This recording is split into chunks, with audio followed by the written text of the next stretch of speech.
I'm Joanna Simpson here at RiskMinds International. Joining me now is Mahim Mehra, Global Head of Contributor Relationships at Credit Benchmark. Thank you very much for joining me today. Thank you for having me. No problem. And just tell me a little bit about Credit Benchmark and what it is that you do. Credit Benchmark is, I want to say, about 5 years old now. It was incorporated 2012.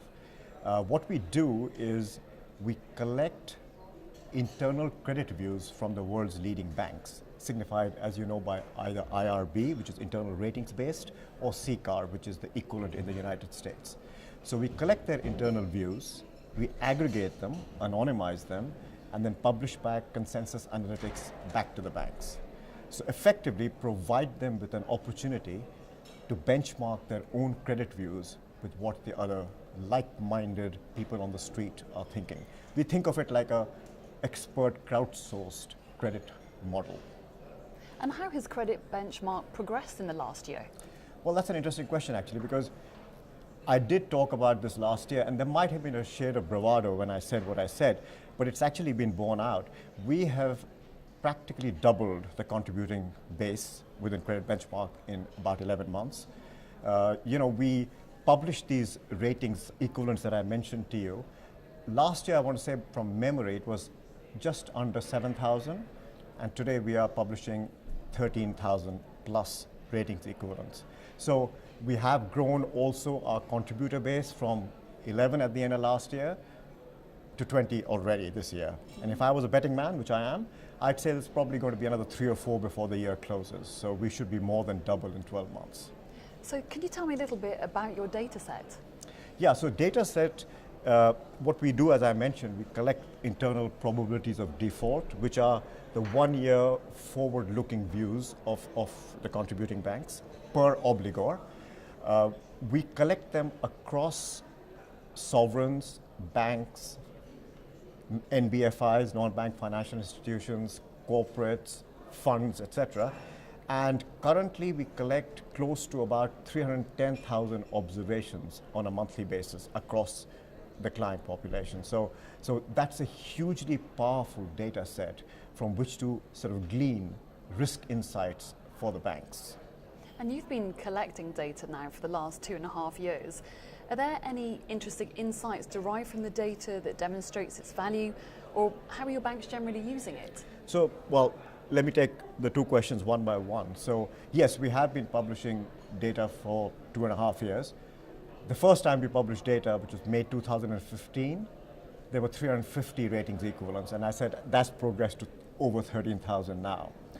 So what we found is a couple of things. One, the banks actually react a lot faster than some of the equivalent public rating agencies, for example. Their views are more dynamic.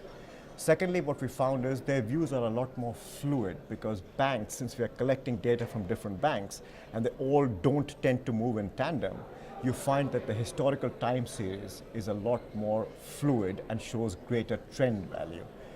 What this effectively means is that banks are then able to use this data not just for model calibration or model validation, but also for pure risk management purposes. And over the last 1 year, 1.5 years, what we found is that's really the anchor in the banks. To be able to look at this data set, look at trends, and see where a particular sector is going, or a particular industry is going, or even just a particular obligor is going. So that's really become quite valuable. In terms of your second question, specific examples, banks are using it for portfolio analytics. Banks are using it for seeing how their transition matrices stack up with the benchmark transition matrices. Now, a transition matrix is nothing more than just the migration of bands of credit quality from band A to band B to band C. So if you think about it, it's immediately giving you a view on which sectors are under pressure, which geographies are under pressure, and where risk appetite should be focused on. So it's really quite valuable, and banks are using it in all sorts of ways related to risk management. So what does the future hold for Credit Benchmark? Well, being the eternal optimist, I'd say that our objective is from today to get to 50 banks by the end of next year. We have 20 banks contributing data already, but 33 banks have actually said yes to us. We want to grow that number to 50 plus. We've got 13,000 rating equivalents that I mentioned to you. We would like to more than double that to somewhere close to 30,000 by the end of next year.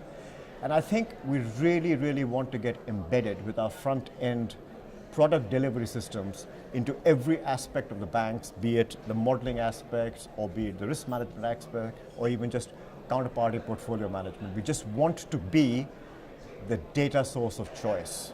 So is there anything else you'd like to add today? Well, possibly worth mentioning that in Credit Benchmark, we really recognize how important and confidential this data is. So in terms of the way we deal with it, I don't want anybody to have any doubts about how seriously we take this business. So, all our processes and all our systems are geared towards maintaining client confidentiality. And because of that, we're constantly evolving our technological platform as well. And even as we speak, we're thinking about a next generation technology interface, which would be more fluid, more hands-on. In other words, you would have less manual interference in that. So, you can think of it like a mini blockchain. So we are constantly kind of staying ahead of that to ensure that all our contributing banks remain confident that data security and information security will be forefront for Credit Benchmark as well. So I just want to assure everybody actually that we are very serious about that. And that is, of course, absolutely key. Absolutely, as you know. Mahim Mehra, thank you very much for your time. Thank you very much.